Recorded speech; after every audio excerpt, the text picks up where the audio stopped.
ഇവിടെ തീവ്ര ഹിന്ദുത്വം അടിച്ചേൽപ്പിക്കാനുള്ള തീവ്രമായ പരിശ്രമങ്ങളാണ് നടത്തിക്കൊണ്ടിരിക്കുന്നത്. ഇത് ഇന്ത്യയുടെ മതേതരത്വത്തെയും നിലനിൽപ്പിനെയും അപകടപ്പെടുത്തും. അതുകൊണ്ട് ഒരു തെരഞ്ഞെടുപ്പിന് മുമ്പിൽ ഇന്ത്യൻ ജനത കൂടുതൽ ജാഗ്രത പാലിക്കേണ്ടതുണ്ട് എന്നുള്ളതാണ് ഈ കാര്യങ്ങളെല്ലാം വ്യക്തമാക്കുന്നത്. ഇവിടെ തന്നെ 2014 അധികാരത്തിൽ വന്ന ഒന്നാം BJP ഗവൺമെൻറ്, ആ BJP ഗവൺമെൻറ് RSSൻ്റെ അജണ്ട നടപ്പിലാക്കുന്നതിന് വേണ്ടിയിട്ടുള്ള അതിൻ്റെ അടിത്തറ പാകിക്കൊണ്ടിരുന്നു. രണ്ടാം BJP ഗവൺമെൻറ് 2019 അധികാരത്തിൽ വന്നതോടുകൂടി അത് തീവ്രമായി അതിൻ്റെ അടിത്തറ രൂപപ്പെടുത്തി അതിനു വേണ്ടിയിട്ടുള്ള ഒട്ടനവധി നിയമങ്ങൾ പാസാക്കി.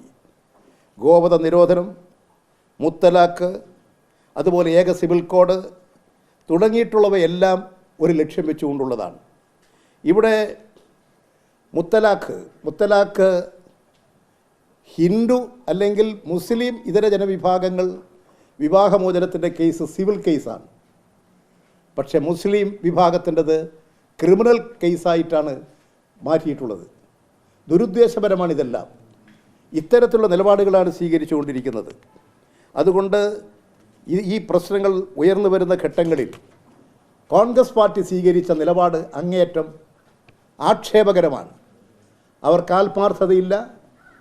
ഇന്ത്യൻ പാർലമെൻറ്റിൽ എതിർക്കാത്തവർ, ഇന്ത്യൻ പാർലമെൻറ്റിൽ CAAക്ക് അനുകൂലമായി വോട്ട് ചെയ്തവർ, രാജ്യസഭയിൽ വോട്ടിനിടാതെ ശബ്ദ വോട്ടോടുകൂടി പാസ്സാക്കുമ്പോൾ മൗനം ദീക്ഷിച്ചവർ, ഞങ്ങൾക്കന്ന് ഇന്ത്യൻ പാർലമെൻറ്റിൽ ലോകസഭയിൽ കേരളത്തിൽ നിന്ന് ഒരു ആരിഫ് മാത്രമേ ഉള്ളൂ. ആരിഫ് അതിനെ എതിർത്തു. അതുകൊണ്ട് ഇന്ത്യൻ പാർലമെൻറ്റിൽ ഈ നിയമത്തിനെതിരായിട്ട് കേരളത്തിൻ്റെ പ്രതികരണം ഉയർന്നു വന്നില്ല. അതുകൊണ്ട് UDF ഇപ്പോൾ കാണിച്ചുകൊണ്ടിരിക്കുന്ന വഞ്ചനയാണ്. അവർ കാണിച്ചുകൊണ്ടിരിക്കുന്നത് ന്യൂനപക്ഷത്തെ പരിഹസിക്കലാണ്. ഡൽഹിയിൽ പാർലമെൻറ്റ് സമ്മേളനങ്ങളിൽ അവർ ഒരു കാര്യങ്ങളും സ്വീകരിച്ചില്ല. അതുകൊണ്ട് ഇത്തരം ഒരു നിലപാടുകളെക്കുറിച്ച് തീർച്ചയായും ഈ കാര്യത്തിൽ ജനങ്ങൾ ചർച്ച ചെയ്യപ്പെടും എന്നാണ് ഞാൻ വിശ്വസിക്കുന്നത്. ഇവിടെ BJP ഗവൺമെൻറ് നടപ്പിലാക്കിയിട്ടുള്ള OBC കോട്ടയിൽ മുസ്ലിം റിസർവേഷൻ ഉണ്ടായിരുന്നു. അത് BJP ഗവൺമെൻറ് റദ്ദു ചെയ്തു. കോടതിയിൽ പോയി, കോടതി ഇത് പുനഃസ്ഥാപിച്ചു. ഇങ്ങനെ പടിപടിയായി ഓരോന്നും ചെയ്തുകൊണ്ടിരിക്കുകയാണ്.